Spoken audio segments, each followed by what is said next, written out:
Welcome, welcome.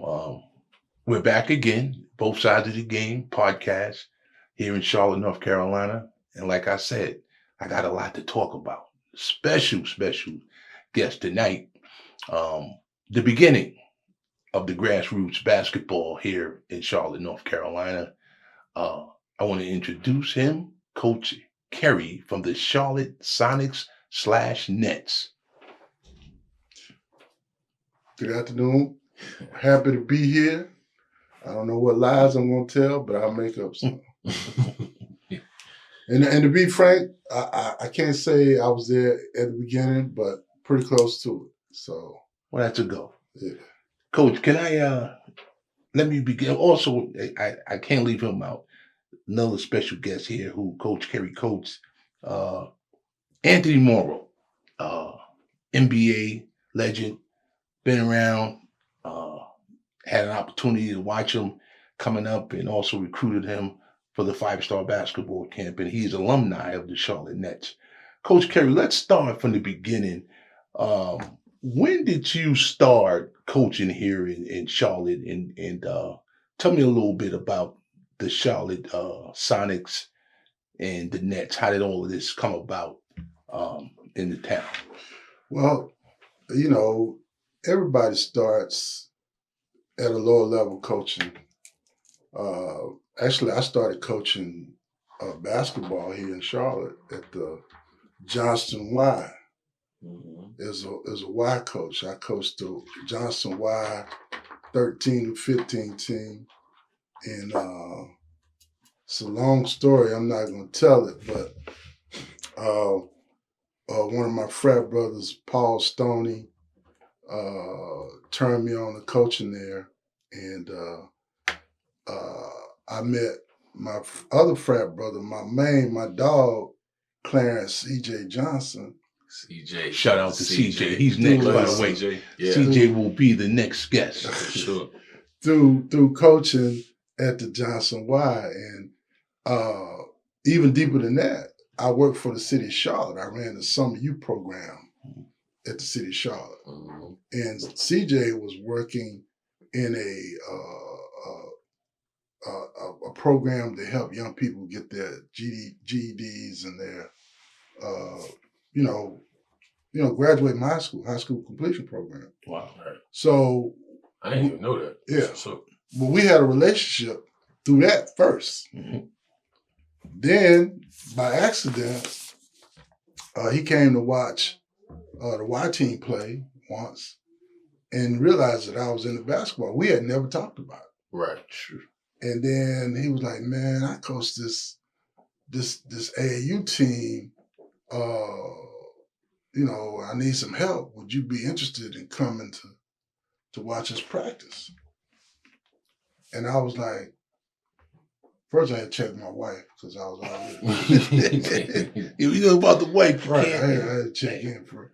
She was like, yeah, she was real enthusiastic about it. Yeah, go ahead. You need to do that. And so went over to West Charlotte. That was our home base. Mhm. Everybody knew that. If you played for the Sonics, West West Charlotte Side. was a spot. West Side. So I went over. The team had already been chosen at that point. This was the year 1988 to 1999. I'm sorry, 1988 to 1989. And I went to watch them practice. And I'm looking at this team, and I'm looking like, man, this is a college team. Yeah. We had 6'8", 6'8", 6'4", 6'5" guards, all of them being recruited. I'm like, you don't have to teach fundamentals. I'm teaching fundamentals at the Y. Right. But these dudes can play. So I'm all excited.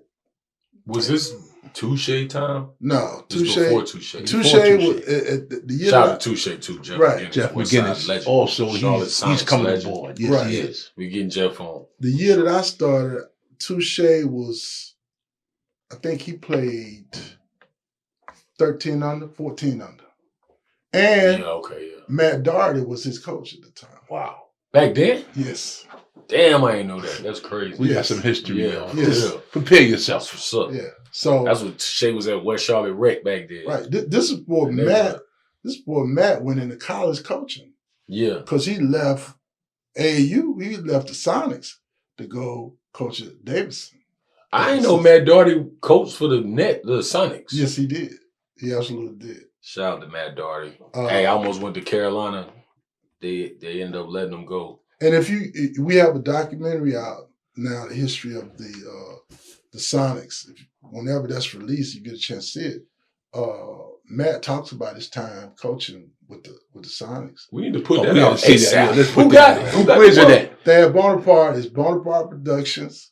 We got to holler at him. He did a great job. Right. And I don't know when the release of it's coming, but all these folks that I'm going to talk about, they were in the film and talking about their time coming up. That's in the what we're Sonics. doing. We doing now. Right. I have to shout out Thad Bonaparte, legend. Thad Bonaparte was also on the team that Jeff played on. Right. Okay. 2-time state champion Thad Bonaparte. For sure. Wow. Check this out. You want to talk about people that are not talked about enough? A little bit of history. Jeff McGinnis went to West Meck his freshman year Yeah. because of boundaries. Yep. The district. Yeah. The Played with Maceo and Pearl. Yep. Shout out to Maceo. Played with Maceo and Pearl. Pearl. Right? So then he left his sophomore year because of boundaries, went to West Charlotte. That's how he ended up over Played at West Charlotte his sophomore year with Thad Bonaparte. there. Yeah. And some other legends that I get to later on, but they won the state championship when they were sophomores Right. Wait a minute. At West Meck? at West Charlotte. At West Charlotte. As All a of them sophomore, came they together was one time, state yeah. champions. They won state championship. I don't know. This documentary, I'm telling you. Wait a minute. Let me. I got to take a back seat on this one. Let me Keep going, man. Let me keep going. Backseat. They won the state championship under the legendary coach Charles McCullum. That's Yeah, I remember that's that. that's the name you need to know. Yeah. Legendary coach Charles McCullum. And so Jeff left after his sophomore year and went to Oak Hill Yep. 2 years. He was the first one that we knew that, not to cut you off, but like, he was the first one to do that for us. Like, That was the first one y'all knew. yeah, Really? Jeff, it was probably some other people, but like Jeff, To take that journey to go Oak Hill. like a, But he wasn't Wow. the first one. I believe it, I want to hear He it. wasn't the first one. Because it's like him, and then later on was Justin Gray and all of them. They were behind him. Yeah, Junior- behind him, yeah. Larry Crowder, another legendary Crowder. guard. Yeah, Legendary. Probably the best point guard I've seen in Charlotte. for real. Myers Park High School. Larry Crowder. Yeah, we got to put Anybody watching get this, look, anybody watching this, I'll tell you, Larry Crowder was that dude, Yeah. was a pro. I heard his name before. And so he went to Oak Hill. He didn't stay. He had some, whatever at Oak Hill. Yeah. And then the next person that went was Carlos Caulfield. I remember him. Carlos led middle school in scoring at JT when he was at JT. JT Williams. Wow. He left Oak Hill and went to Rhode Island. He was before Lamar Odom at Oak Hill. Oh, Yes. A lot of history here, man. That's all I got to say. Coach got a lot going Got on. a lot of history man. here. And let me ask you And something, Coach. I'm forgetting some. Oh, I know. He's, yeah, you I'm can't get getting everybody. Yeah. Next came Junior Burrow, who left West Charlotte and went to Oak Hill. Junior Burrow, the legend. Mr. Burrow, if you're anywhere near Charlotte, North Carolina, we have to get you on the show. You're a legend. We love you. Well, Junior lives in the DMV area. Oh, He's doing well. As a matter of fact, last time I spoke with him, he's coaching EYBL ball too. He has a son to play. right. But so he went there, graduated.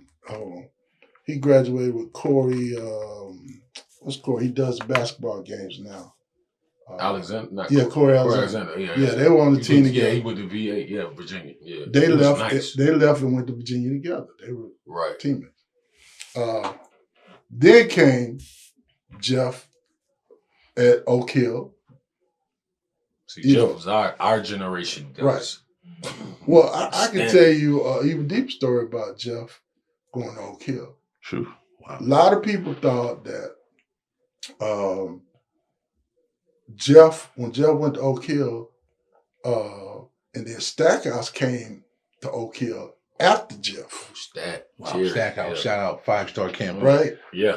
So Jeff and Stackhouse played on the 17 under team in '92 that played Allen Iverson and Joe Smith for the national championship. I remember this. My dad, Robert Newman, my biological father, he went and watched that game. I did too. And he came back and was like, yo, Jeff McGinnis is different. He from the city. He said, I just saw this kid named Allen Iverson. He was like, he didn't say, he was just like, Yeah. He is what it is. it was If I may, for a second, just step in here. Before I met Jeff McGinnis, aka Touche, I'm watching North Carolina, sitting in my mother's house in Jamaica, Queens, and all I remember is the guy flying down, bing, bing, bing, bing, and he had the quick pull up right at the foul line. I just said this guy mastered it, and years later, I never thought my imagination that I actually would meet him. And like I said, that this history we're getting right now from Coach Kerry, I just got to say I'm grateful and honored to have you here today, man. I appreciate it. Yeah, I mean, really, Cold, it's really, cold. really, really, It's not like that. really. man. It is. I It's just for been real. around a long time, and Yeah. I've been in places that some people haven't been. You know But what I you mean? listen, and you have the history, and that's what's so special about this podcast because Yeah. we're sharing history, and there's a lot of history here in the state of North Carolina that people don't know about. But guess what? It's on its way. Like I said, I have a lot to talk about. Well, when you start talking about AAU, well, we played. I was coaching with CJ at the time. I was his assistant when Jeff and Thad were sophomores, Yeah. and of course we won the state, and it meant something to win the state. Yeah. Back then, AAU? right? Yeah. So the next year, I started coaching my own team. Had one of your alum, Chase McTheany, Shout out to Chase, man. Charlotte Lack. Larry Patterson, Tavares, TJ Johnson, who started 4 years at Xavier. I remember him. Yeah. They were on my squad. We finished third in the nation that year. Right. What was the Nationals at then? It was in Florida? It was our nationals that year. Our nationals was in Baton Rouge, Louisiana. Wow. Oh, y'all That was down here. Well, they were split up, and then the 17 nationals was in Winston Salem. Oh, okay. It was in Yeah, Winston Salem. That's why a lot of people got a chance to go see him. Yeah. Close. All them schools. Yeah. But what I wanted to say about Touche, and I wanted to set the record straight about Touche going to Chapel Hill. Whoa. A lot of people thought that when Stack came to Oak Hill, that Jeff followed him to Carolina. I would contend that it was the other way around. Facts. I feel you. That Hey, Stack, Oh man, this is some that serious. Stack followed Jeff to Carolina Okay. because he wanted them alleys and he wanted them no looks. Yeah. And Jeff was about winning. Facts. You know, it was straight winning. And he would run over anybody to win and be mad at anybody, including the coaches. Yeah. Me and him had run-ins all the time. Yeah, you know. I believe it. And but you know, it was in a good place because he was about winning. It wasn't about him. And you know, he was a high school All-American and all that. So yeah, that's where y'all start to see what AAU was about. But Right. it started before that. There were a lot of great players that I didn't mention.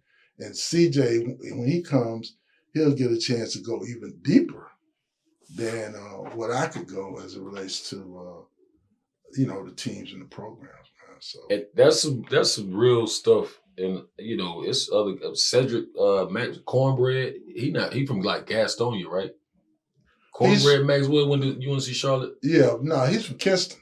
Oh, he's from Kinston. Yeah. Kinston. Wow, Shout that's out to big Kinston, right there. North Sleepy Carolina. Floyd and Yeah, James Worthy from Gaston. From Gaston. Yeah. But Cedric Maxwell's from Kinston. But he made his name at UNC Charlotte Maybe UNC and Charlotte. get to the Final Four. Wow. And he played with my man, Melvin Watkins, who was the head coach there for a while, and then he went to Texas A&M, but that's my guy. Yeah. Uh, I ain't heard his name in a while. Shout out to my, Melvin Watkins. my frat brother. You know, I have to show the love to Kappa. Let them know. Let them know. Let them know. Kappa. You know how it is. No, but that's cool. You said about Jeff because, like you said, like you know, it was guys before our time. Who, you know, real guys respect that in the AAU space in North Carolina. But Jeff was like the standard if you was from West Charlotte. Yeah. So like he went to West Charlotte and then went to Carolina. So we saw him on TV every day. And say what you want about my big brother Jeff. Touche. He's about winning. Oh, no doubt. And he used to play defense. I'm like, man, y'all understand. He was like a 6'4" point guard that guard anybody. Oh, yeah. And he gonna talk relentless. junk to you. Yeah. So and he gonna talk junk to his team. If they ain't playing everybody they should play, he gonna get at them. Real talk. And he was a stand-up for us, man. Yeah, man. But yeah, like I said, we had some little bump ins, but it's all love. And, I definitely can see that. It's all fly love. on the wall back in the day. Jeff get into Coach, it. give me a little breakdown about Anthony Morrow, his time with the Nets, and what he brought to the program. listen, Lord, man, come on now. What you gonna say? Let me tell you. This, you know, because that's how I remember him from the Nets. They were, Anthony Morrow's with the Nets, and you know, and I had a brief stay with you guys, and my son did a great job with you guys, and I thank you. So, but it was always Anthony Morrow and you know, Touche. But give me some stories about this guy. During the time, who was his coach? Like this, you know, the hand play. Well, he had the time that I remember him. He can tell you exactly what year he started, but Bob. Brownie when I was like Brownie was his coach, and then I can't think of coach name, but I know you're talking about Mark Sherrill, Mark Thompson. Mark Thompson.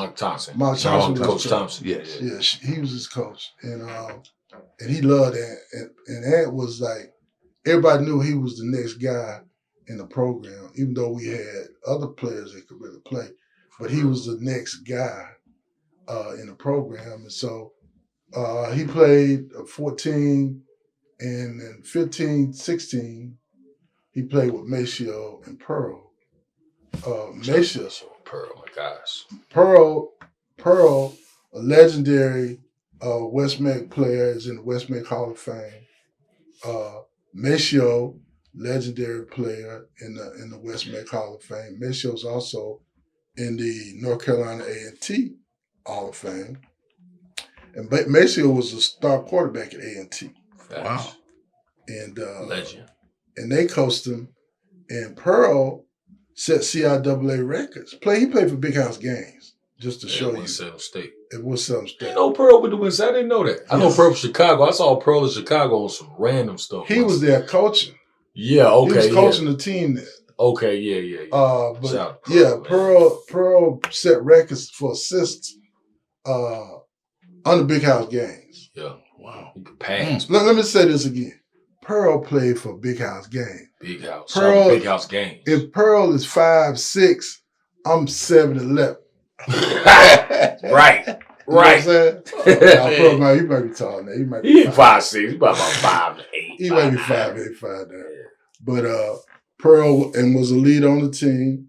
And to this day, him and Jeff are like that because they played at West Charlotte Rec. Yeah. Wow. That's where they developed these skills at West Charlotte Recreation Center. The recreation show. You know, West Charlotte High School get all the love, but the hoop was developed at the Rec Center. You get them pickup games at West Charlotte Rec.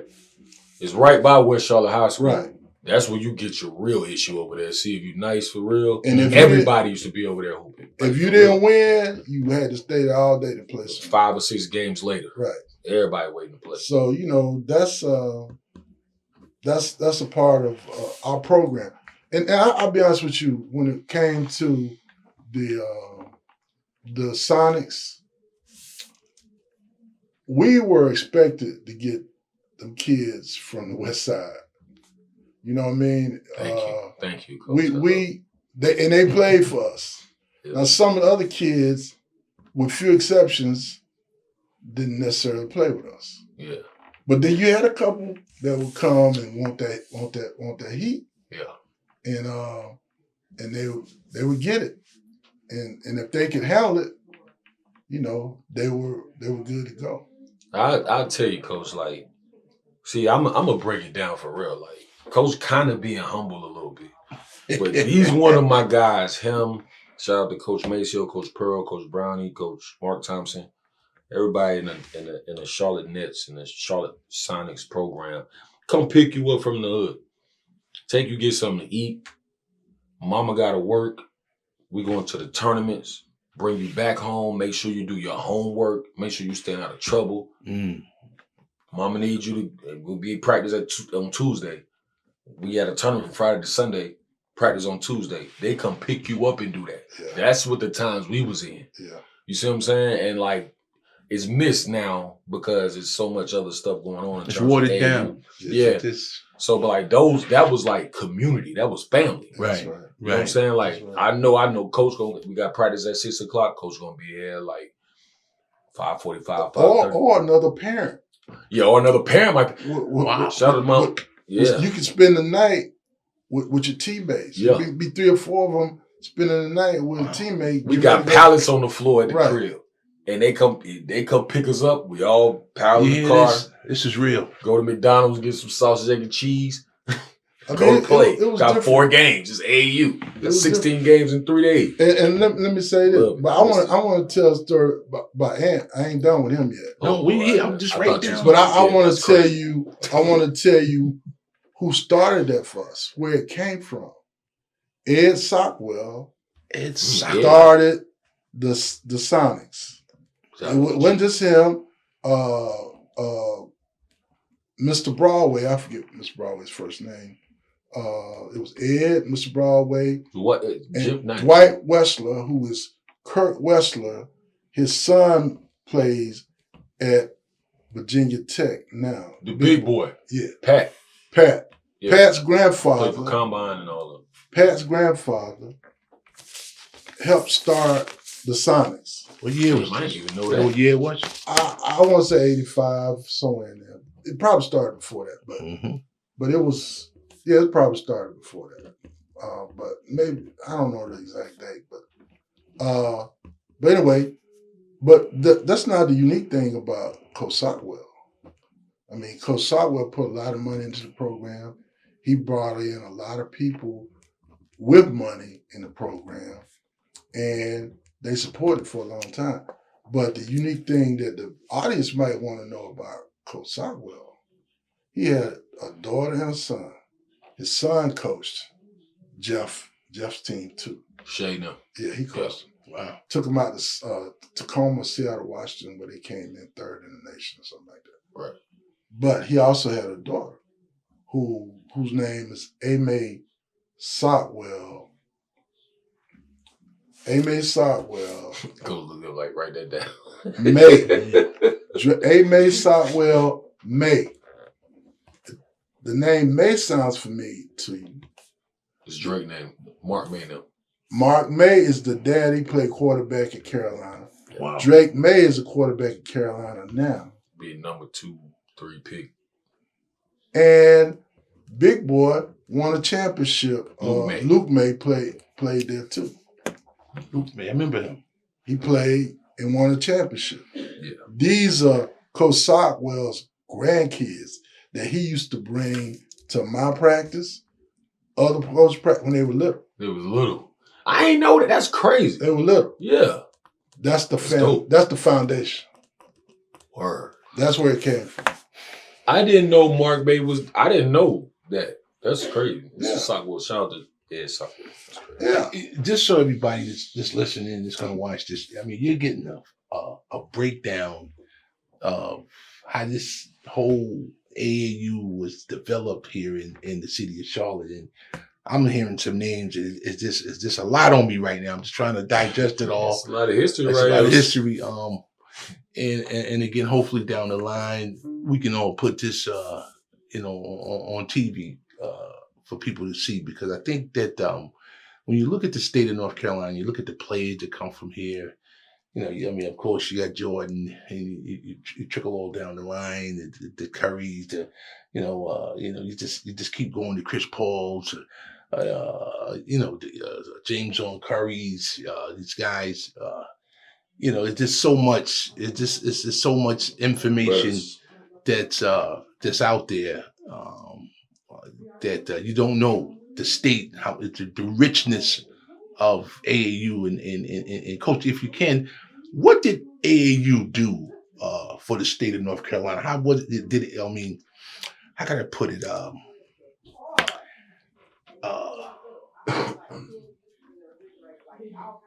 how did it make it blossom, so Well, to speak? I could say this in my opinion.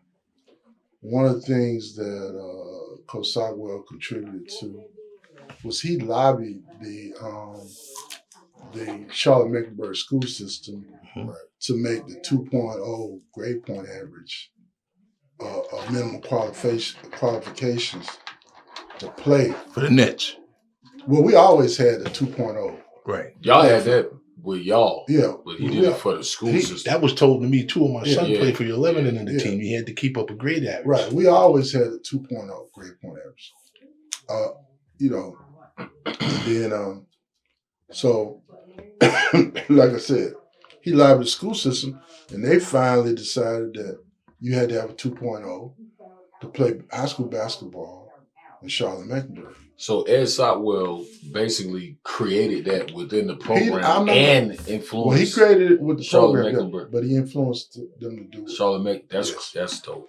And really, what makes it even more important, in my opinion, for especially young black kids, I just said, because we were having kids that were Prop 48s. Yeah. Couldn't get into school. Yep. And we would say, well, okay, we got to wait for the SAT. Coaches be waiting on pins and needles. Did they pass? They pass. Yeah. Now, almost all these kids qualify. Sure. Right. Excuse me. I think it's important that's the change that I see. Okay. That it made a difference. Let me ask you something, Coach. Because I just told you, just the influence you had on us growing up. In terms of the climate of where travel team and AAU basketball is now versus it came in, it was only 3 AAU schools. I mean, 3 AAU teams. Right. The Charlotte Aces, the Charlotte Nets, and the Charlotte Royals. Right. And for the most part, the Aces was like north side of Charlotte. Right. Coach had some Aces guys, North Charlotte guys. Charlotte Nets was mostly West Charlotte guys, and then the Charlotte Royals was like South Side. It was like so the Stars came later. The Stars broke off from the Aces. Really? Yeah. Coach tell you more about it, but it was so much more competition back then than it is now. I'm not sure that they broke off from the Aces. I think Malcolm. Shout out to Coach Sam. Malcolm Sanders started the Stars in that group, and they had a hell of a run. Yeah. So they didn't break up; they just started something. Right. They just started. Okay. They just started, and Kevin Liggins started the Aces. Shout out to Coach Ligg. Coach Ligg coached with us. Yeah, in the beginning. Yeah, you told me. He broke off and started his own thing. Yeah. Which really hurt my squads because a lot of kids that he got, some of the kids he got, I would have gotten. Right. They weren't going to play for the Royals. They were going to play for us. Yeah. You just had some kids wasn't going to play for Royals, and some kids wasn't going to play for the Nets. Yeah. They weren't going to play for me. Because you was too hard on them, Coach. I had a reputation. Yeah, he was. Go ahead. I want to hear what you. I had a reputation. It wasn't that I was too hard, but people said that we ran too much. It was about running. You got to be in shape. And some parents may not have appreciated my vernacular or my speech patterns at the time. Corey. they may not appreciate it. But see, you got to understand, I played a little bit of college ball. I played college ball. Yeah. And then I left college and played in the military. Wow. So I was in the Air Force, playing basketball. Of course, it's different. But I'm saying that military environment creates a certain way you think. Right. Facts. Discipline. Yes. Discipline. This is what we're gonna do. This is what we're gonna do.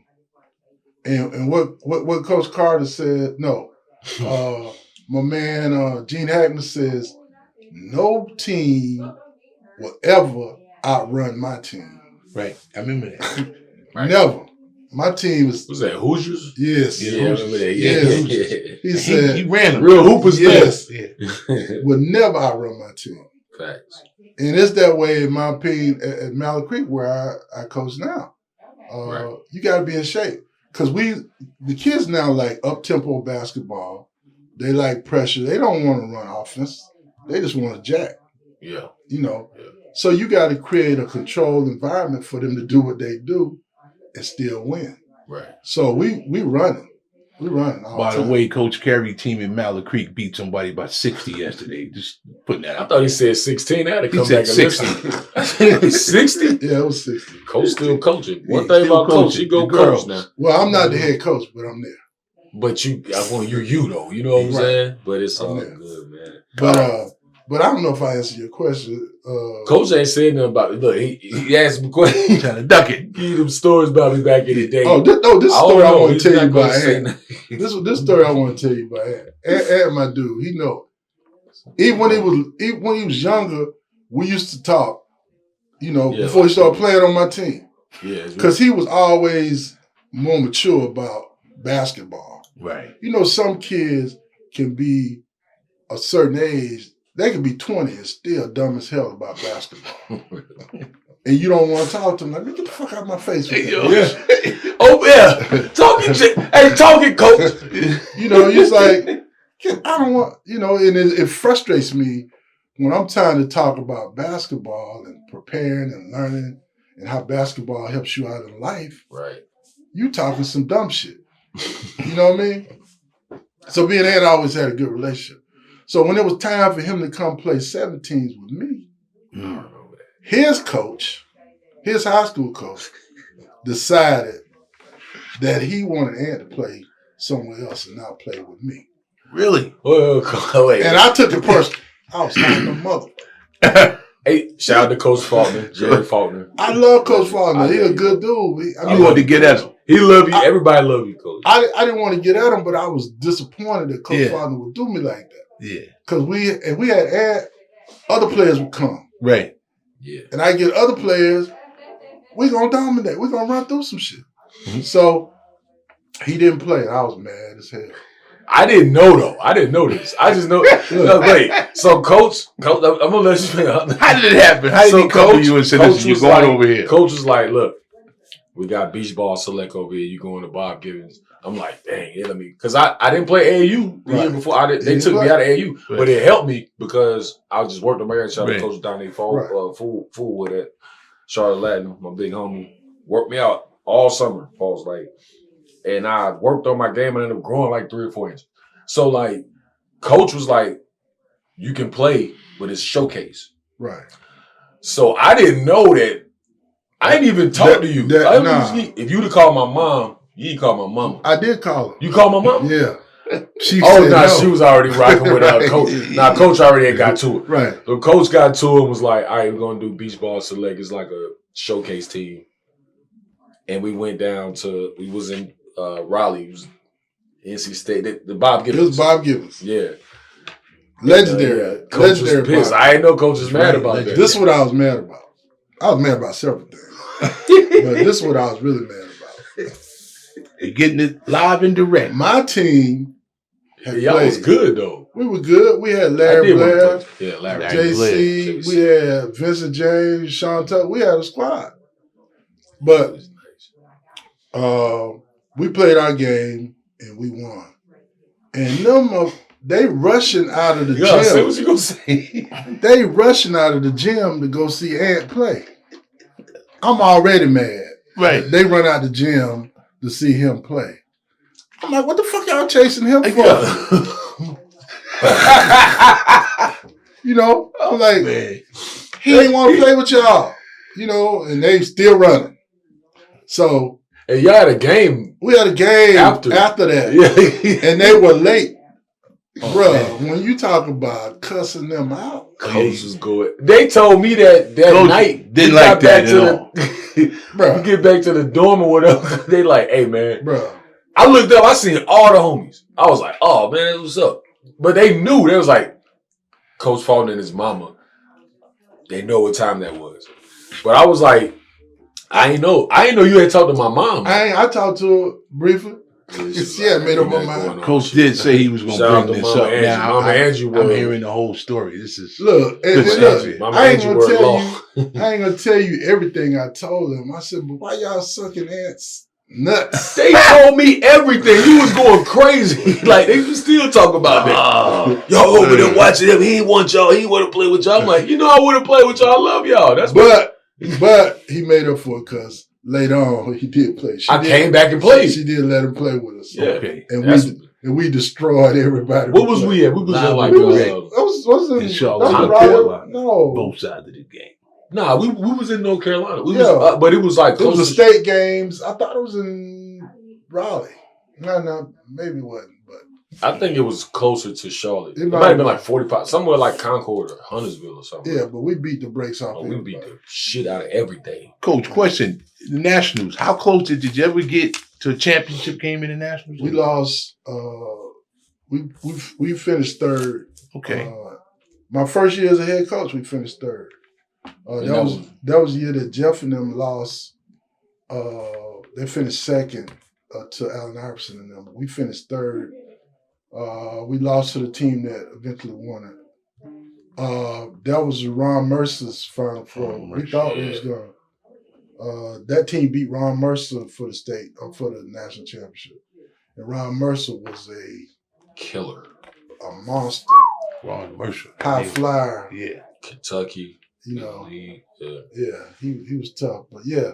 So some of the alumni guys that played for the Nets that went on and played college ball, Division I, NBA. Did you have a few that you can mention? I know you started off early. I didn't get all the names, but just give me about 10 guys. Man, I can't.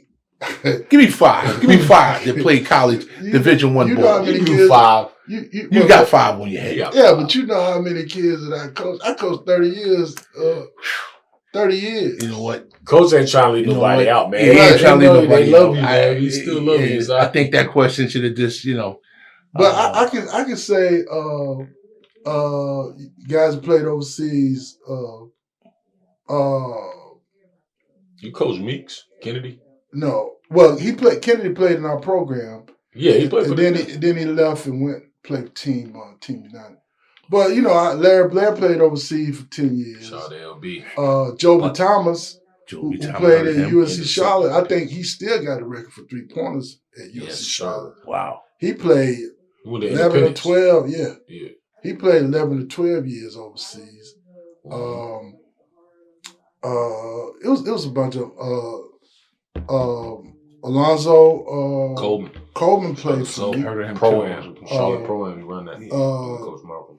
And of course, people say my favorite player, which I can't say that he's my favorite player, but he's one of my favorites. DeMonte Stitt. Oh, God DeMonte. Started 4 years at Clemson. Yes, man. And they was getting that ass beat till he got there. Yes. God bless, bro. Quiet. Rest Just in get it peace. done. Rest in Yes. peace. DeMonte DeMonte Stiff, man. Rest in peace. And Wow. And his brother played for me. One of the things that I'm most proud about is a lot of these guys that I coached, their kids played for me, their cousin played for me, their brothers played for me. Some of their sisters probably that went to the creek. But it ain't been that long yet. But Oh, all right. Alonzo brother played for me on my second team. Wow. His brother went to Louisiana Tech. Yeah.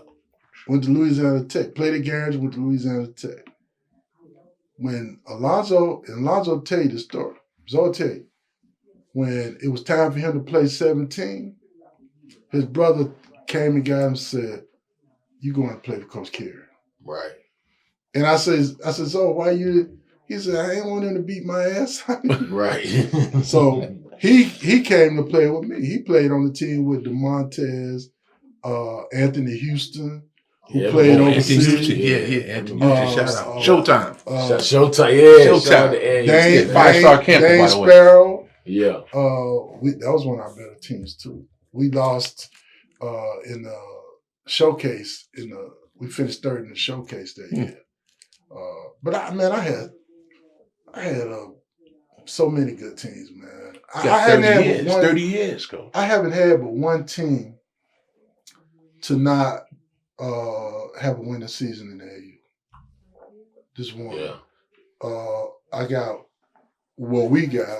My assistants, I had the same assistants for a long time.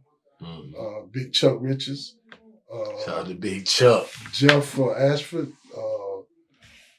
Wayne Tucker. I had a bunch of great ones.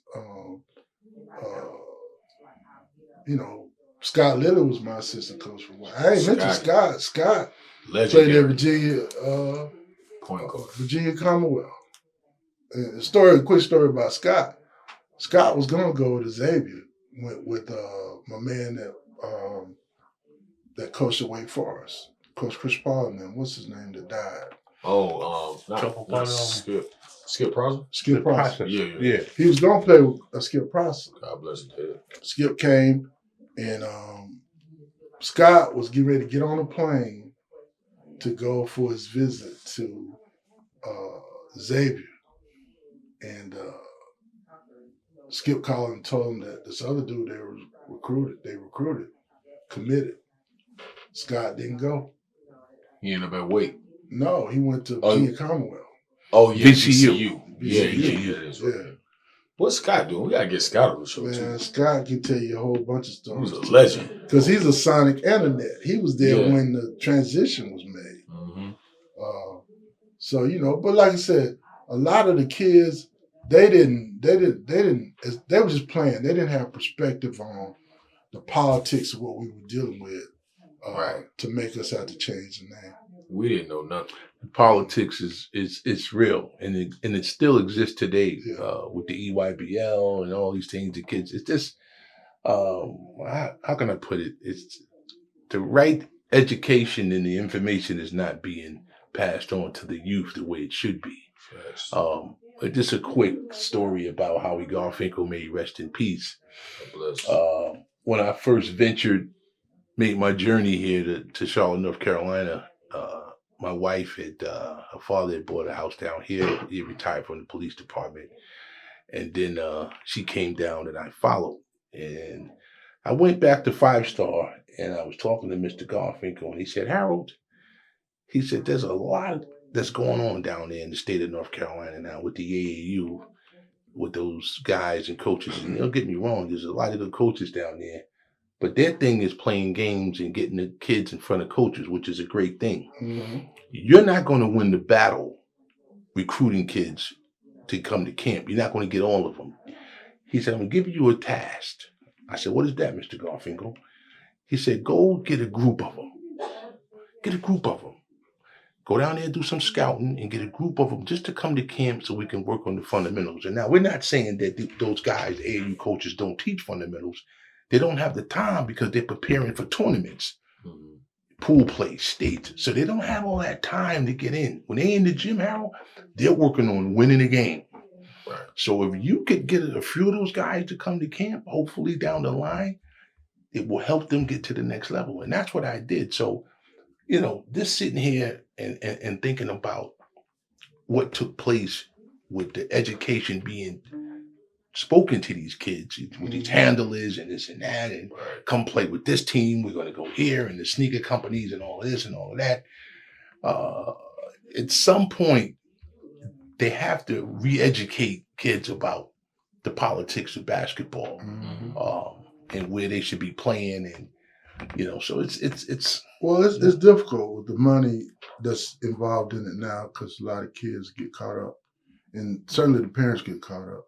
But I want to say you're right about camps, and 5-star was, one of the ones that I supported, and we had some kids to go to 5-star.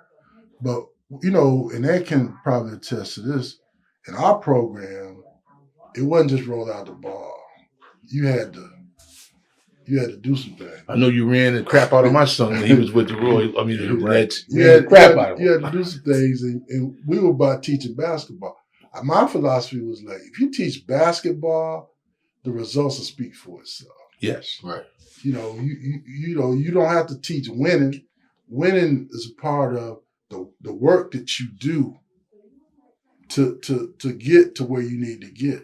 Right. And development, like you said, we're trying to develop kids so they can play at the next level. Even now, coaching these girls at Mallard Creek, I never want a college coach to say, you didn't learn shit at Mallard Creek. You know what I'm saying? Wow. And I played for a college coach that used to tell people that. Right. They'd be like, what the fuck? What did you learn? What was y'all you don't even know what foul line extended means. You don't know. Right. Basic shit. I mean, I'm just saying, I don't want, and then they ask, well, who's your coach? I ain't want to say reflection on you. Yeah, you know what? Yeah. Coach Hewitt used to say, hey, that's child abuse. Yeah. Whatever you was learning. Right. I don't know why I recruited you. Not me, but he was saying that. Yeah. But it's real though. Because the older I got, the more I realized how much of a reflection that is on your high school. It is. And then, like you say, a lot of it's not being taught. It's not being taught. And but I never wanted that to be me. And I never wanted, I know a lot of college coaches, and I don't ever want them to run from me. I want them to run to me. Right. And a lot of them still call me, want to know if I know about this other kid that I don't coach. And I usually say, I don't know, I ain't coaching. Yeah. If I ain't coaching, I ain't got no answer for you. I can give you a short story about Anthony and Stephen Curry, both of them. It's funny because I was in Moon Township up in Pittsburgh. John Calipari is from that town. Mm-hmm. It was at the Robert Morris University. Mm-hmm. And that's where your boy JC. And Golf called me over to the table in the cafeteria. And he said, Harold, we got a problem. I said, what's wrong? Did I do something, Mr. Golf? He said, no, not you, Harold, not you. He says, Anthony Morrow, you know him? I said, I've seen him play golf. I don't know him. He said, well, his coach, Faulkner, is a good friend of mine. I want him at camp. I want him up here in Pittsburgh. I just want to run him through the program and see how he handles Station 13, the drills. And see what you can do. He said, go see Faulkner. Now, I'm just telling you, I told this story before, but I was scared to death of this guy. This guy gave me a look, Faulkner. He says, you come, he said, what? He says, who sent you? I said, Howie Garfinkel from 5-Star. He said, well, how do I know you know him?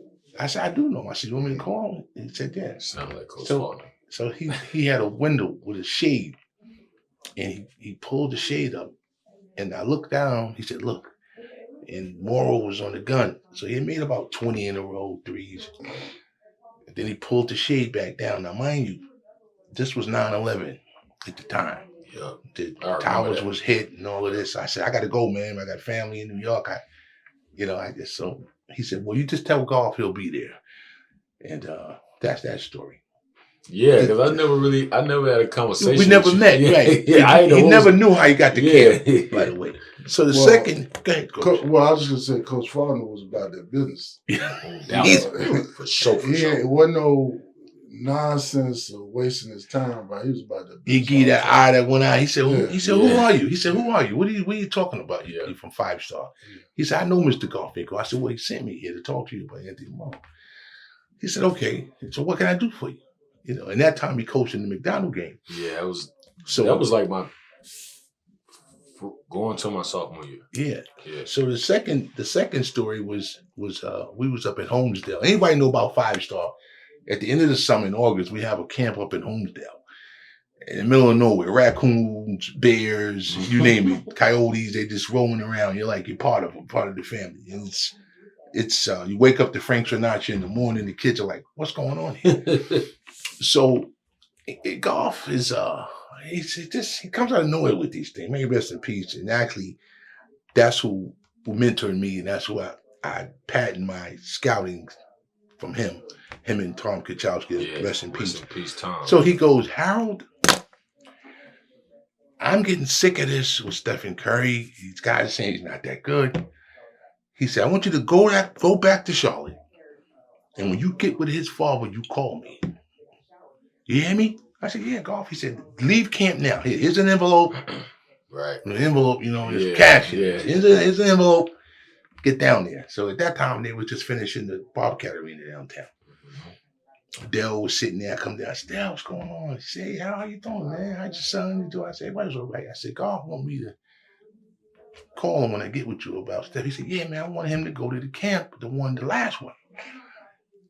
Dialed Golf number. Harold, are you with Dell? How you told me? It wasn't no, where Dell? Are you with Dell? I said, hand him the phone. I hand Dell the phone.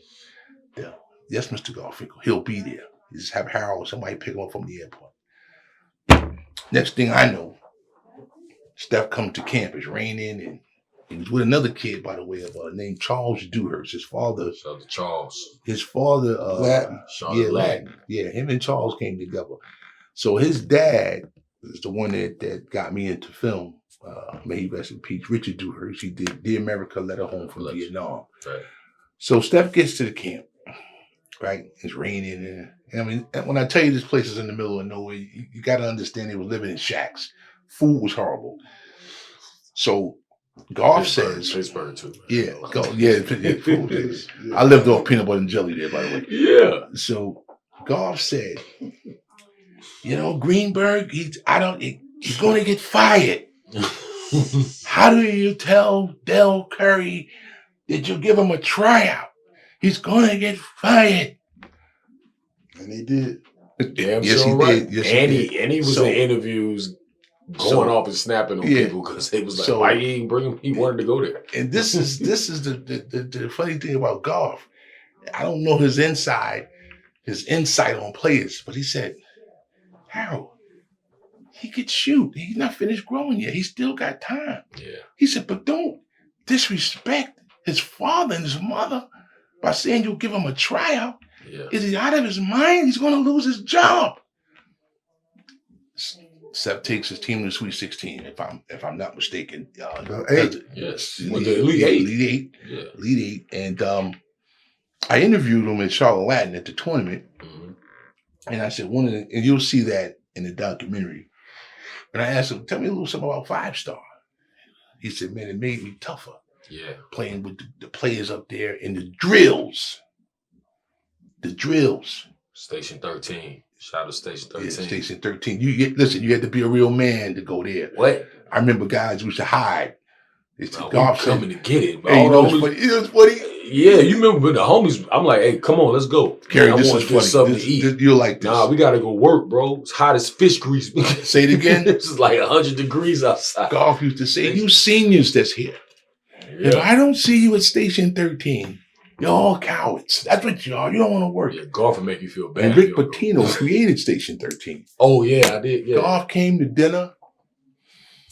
He said, out of 70 seniors that's in this camp, out of 400, only 4 of you showed up at Station 13. You're cowards. So I was like, so if you went to Station 13, it was a grueling drill. It took 2 hours or something like that, hour and a half. You're just going. And Curry, he just tied the sneakers tight. So did Morrow. And these guys, I got to commend these guys from Charlotte. They made a name for themselves at the 5-star basketball camp.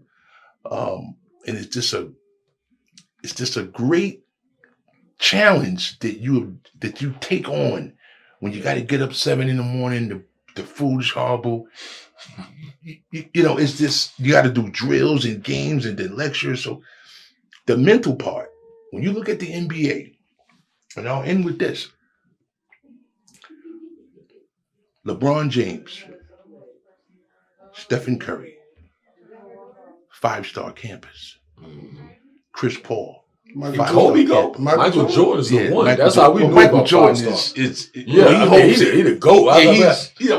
MJ holds it. Well, I didn't know nothing about 5-star until I saw some of the documentary that Michael Jordan went. Right. And it was like he stayed at 6-13 every day. Yeah. So that's why I went every day when I went. And when Mike did it, we got to do it, bro. Yeah, Come on, man. when I look at the NBA, and everybody talk about LeBron, this and that, and I sat back the other day, I said, wow. I said, LeBron James is a 5-star camper. Did Kobe go? No, Kobe Kobe didn't go? He couldn't get was to Kobe. overseas. Yeah, Kobe. He couldn't get to Kobe. Kobe was had Sonny the door. Chicago. Sonny had the door closed on him. Shout out to Sonny is another one.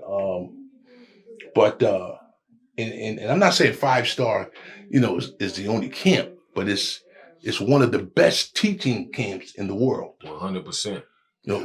May rest in peace, Bobby Knight, who created the stations. God bless him. Yeah, Bobby Knight. So, I want to thank Coach Carey for coming on. Now, we could still go on here because I know you still got a lot tucked in there somewhere. We still can go on, man. We still can go on. Yeah, encyclopedia when it comes to this age stuff. And I'm anxious to get CJ on here. He next. Yeah. I don't know if you guys seen City of Gods, the documentary they did about the New York basketball. Yeah. The point guard. Let me just say this. What we're working on right here. It's going to be up there. It's going to be up there. That's all I can tell you. It's going to be up there. And I want to thank you, Anthony, just for seeing the vision and both of us coming together and saying, let's put this thing together. Right. And Coach, last thing I want to ask you, about, I don't know how to put this. Take your time, the teaching, right, of the fundamentals.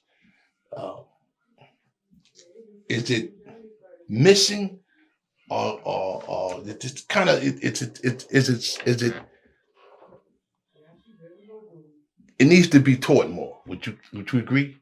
I believe in fundamentals. I think it does need to be taught more. But we could say that fundamentals are missing. Mm-hmm. But people are still going to games watching these kids play. Up and down. They're still going to college and watching them play. They're still going to the league, watching them shoot threes. They're still doing it. So it could be just because it takes skills to shoot the ball the way some of these kids shoot. Yeah. And it could be that, it's just an evolution of the way the game is being played. Right. It just, we old school and we were taught a certain way, but you got to remember, when I played basketball in high school, I graduated in 1974. Wow. OG. Wow, that's OG status there. Sure. 1974, right? My senior year, I averaged 18 points a game. Good numbers, Coach. What high school you went to? I'm from Mississippi. That's my home. home. You was down there. Mississippi. Yeah. And listen, I had 4 coaches in high school. Every year? Every year I had a different coach. It wasn't intentional, they just left. Yeah. My last year in high school was the first real coach. Listen, up until that point, I learned how to play basketball by watching Pistol Pete and the Harlem Globetrotters on TV. Right. I never went to a camp, Harold. Yeah, we had. Never went to a camp. You being honest. You being straight out. I never went to a camp. But I love the game. But my last year, I got a coach. First day he walked in, Coach Walters. He's head coach at my high school now. Still there? No, he left and came back. They just hired him back this year. Oh. 50 years later. He's 70-something years old. Damn. That's what's up. Coach Walters at the time was right out of high school. Right out of college. Mm-hmm. Right? He came and walked in the gym to see us do layup line. He stopped and said, "This is the worst shit I ever seen in my life." He said, "Stop. Nobody could make a left-hand layup jumping out the right foot. It's embarrassing." Yeah. He said, "We're going to have to start from the beginning, by the numbers. Yeah. You start with the pivot. Footwork. The pivot, just pivot. Pivot. Yeah. How you move where you Footwork. Footwork. Yeah. Footwork. Footwork. You know. Now, for me, I mean, I had some ability because I could shoot. I was blessed to be able to shoot. Mm-hmm. I taught myself to shoot, but I couldn't make a left hand layup till I was a senior in high school. Wow. Yeah, And now that's one of the things that drive me fucking crazy. To see a kid not be able to shoot a left hand layup. You know the guys gonna watch this and they're gonna give you shit for that. They know. Shit you talk to but us, you know brother. what? He's But telling it's real talk. He's telling the truth. It's real talk. Let Hey. me say this about the Europeans, okay? Skill work. The reason why they're so fundamentally sound is because they practice more than us. Right. Yeah. They practice on fundamentals, the correct way to pass the ball, bounce passes, the correct way to shoot, pivoting. So when they go to school, they go to basketball schools over there. I seen something on ESPN about this. Even though Stephen A. Smith gets a little carried away at times, but A lot. oh yeah, I agree. Talk the shit, coach. Yeah, Can't yeah, stand this. yeah. Talk to him. yeah, Talk. yeah. Everybody gonna see this. And we keep it at 100. I don't know if it was Bobby Knight, but one of them coaches. What's the other guy name? Forgot his name. He's big time on ESPN. They talked about how the Europeans come over here. Look at the guys now. The guy in the Mavericks. What's his name? Luka Doncic. Yeah, fundamentally sound. They go to basketball school, so they don't. Not saying they don't study, but most of their time during the day is on working on fundamentals. So that's why when we play them, look at the team this year, the USA team. They got knocked off. Fundamentals. And if you actually look at it, the guys, not to cut you off, coach. No, Joe, man, we just open table here. If you actually look at it, the guys, I had a conversation about this recently. The superstar guys now are all from abroad. Right. Giannis Antetokounmpo, Yes. Luka Doncic, Yes. Nikola Jokic. Yes. You see what I'm saying? So these guys coming from all over the place. Joel Embiid even. Yes. You know, he went to Kansas. He's still not from Yes. These guys learn the game. They pros at 14, 15 years old. They playing pro ball, And correct? this is why I'm going to give flowers to my brother Kobe Bryant, because he called this out like more than 10 years ago. Yeah, Mhm. he did. Mhm. About AAU. He said, man, this ain't making nobody better. Right. That's why he was more locked in. He with was girls. more solid in the fundamental era. Before we He was leave, right. before we leave and go off the air, I would want to speak about Will Klein, his son Lee Klein, who about 10, 15 years ago wrote an article about the fundamentals, how it's not really being taught here, but it's being taught abroad in Europe. And how it's, if you look now, why is the NBA bringing more players from Europe, overseas? Victor Wembanyama. Yeah. Oh, And he wrote an article about this. And by the way, Lee Klein is Will Klein's son. That was Howie Garfinkel's partner, Will Klein. But he wrote an article. And if you look at it, if you look at it, I'm like, wait a minute, all these foreigners coming over here. And they draft him. Look at the NBA. Look at the draft. Yeah. So, you know, A lot of that's politics too. you're right. That's another But I mean, one. That's another yeah, one. That's yeah. another I'm one. just gonna say, it's easier to get a European kid that's been playing all that time than to get a brother from Compton that you got to rein in sometimes. Yeah, Right. yeah, really. But that's where you come in. Right, Right. You know what I'm saying? Because you had to groom us. Right. Yeah, the groom. right. They got a different lifestyle. You're over there. special. You're a special Yeah, coach. you right. From what I'm hearing, you know. But it, as far as talent, I mean, you got dudes, man, that jump over the square these days. I mean, Yeah. athleticism is ridiculous. Yes. And a lot of these kids, the reason they don't make it in the pros is because they get recruited in college because they can jump over the square, but they don't do nothing else. Yeah. They don't do Rely shit. on that. Yeah, you see some future Hall of Fame guys that are going through that right now. Right. You lose that step, or you lose that speed, or you lose that jumping ability and that athleticism. What else can you pivot to? That's why we talk about the skill. Like Luka gonna be able to play for us. Look, Steph Curry's prime example. Right. He got like another 3 or 4 years after 26, absolutely. 27. Right. Absolutely. You know what I'm saying? Right. The skill work was there. I worked out with stuff for years, and I was like, him and Kevin Durant, two of the people. Now Kevin is an alien. Shout out to Kev. Yeah, no doubt. But Steph, I'm like, and two people I love to work out with because they took the skill, like they down to just the footwork part of the drill. Mm-hmm. You know what I'm saying? Not necessarily making shots or finishing or dunking and nothing like that. It was just basic steps. You know what I mean? That's what we got to teach these kids now. But it's hard to get through to them because if they're throwing up some trash and it's going in, it's like, well, why do I have to shoot? Why do I have to do it this way?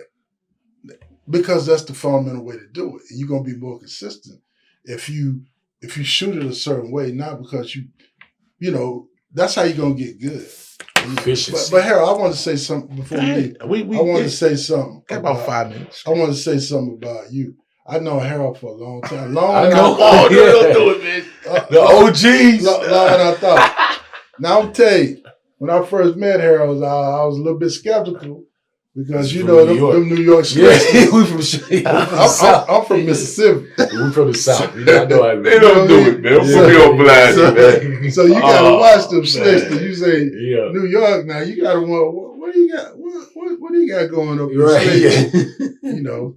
But after being around Harold and really the relationship he had with kids and the way they responded to him, right. I'm like, well, you know, he can't be y'all bad. So, you know, that's why when we needed a coach, I was like, Harold, you know, I don't think you really wanted to coach. But I was like, man, come on over here and you know, and do this thing. And ever since then, and then Harold had a situation, and I ran into him in front of my building where I work. You remember that? Mm-hmm. Yeah. Yeah, he had a situation, and I stopped. He told me all about his situation. Yeah. And I was like, well, Harold, if you need me, holler at me. Yeah. You know, and so every time we've been cool, really, really cool ever since. Yeah. But he's relentless when it comes to these kids. Yeah. That's what's impressive. You know, some people say, I'm gonna do this, I'm gonna do that. But he's follow through. He's relentless. Yeah, when it comes to let me apologize first of all by not recognizing the Lord. Yes, sir. Okay, we should have started off. We should have started off. Yes, sir. We could have prayed this Sunday. It's Sunday today. Pray right now. So I just want to say, it's a saying I live by. When the Lord tap you on the shoulder, right, and your calling is being sent down from Him, you have to listen to that and you have to follow it. Facts. So my calling was years ago, and I prayed to the Lord. I said, you know, whatever it is, give me something to do for you. Right. You know how people pray, oh God, give me some money, God, give me a car, this and that. And He did. He said, help kids. You prayed for purpose. Yeah, help kids. It's real. So, you know, like I'm back in the gym again. I'm back watching basketball and, you know, and that's that tap. You know, remember what I asked you to do? Right. So that's it, man. I want to thank the Father for this. I didn't ask for it, but He gave it to me. Anyway. Yeah. Because everything, I never wanted to be a coach. Look, when I was in college, my coach said, you know, when I played, it was a guard. It wasn't a point guard. It wasn't a shooting guard. With no labels. You just ran offense from any position on the court. And but I knew the plays. Yeah. I knew everything that was going on the court. Natural. And so he asked me, my college coach asked me one day, y'all find this funny. He asked me, he said, well, Kerry, you ever thought about being a coach? I'm like, hell no. Exactly. Hell no. Y'all don't get paid no money. Yeah. And I look back and my coach committed suicide, by the way. Wow. Because he lost his job coaching. Damn. And he committed. You know who Sonny Smith is? That name from Sonny Smith was Auburn's coach, Coach Charles. Auburn's coach. My college coach worked for Sonny Smith at East Tennessee State. Okay. So, small world. Sonny Smith was at VCU. Yeah, was it VCU? Gene Commonwealth. No, yeah, he was at VCU. No, he was at VCU. Yeah. And he came to do a home visit with Scott Lilly. Yeah, Scott. Yeah. So I was at the home visit, Mm-hmm. right? And so we were talking, and I said, Coach, I know you don't know me, but my college coach used to work for you. Yeah. And he said, what's his name? I said, Henry Argybright, that was his name. Right. He said, you played at Steed College. That was the name of my school. I said, Mhm. yeah, that's where I played. And he said, well, you know, Henry killed himself. Damn, that's how you. That's how I found out. Wow. God bless him. And he said This is peace, right? he killed himself because, you know, when they left East Tennessee State to go to Auburn, he couldn't take him with him. Oh, Wow. He went to Auburn and he couldn't go. Unbelievable. And so he was out of coaching. And he said about a year after that, he just cashed it in. That's crazy. Wow. I hate to end that way. Yeah, Yeah, that's crazy. I'm That's going- a story we got Yeah, to you got to tell. But I'm going to end on this note.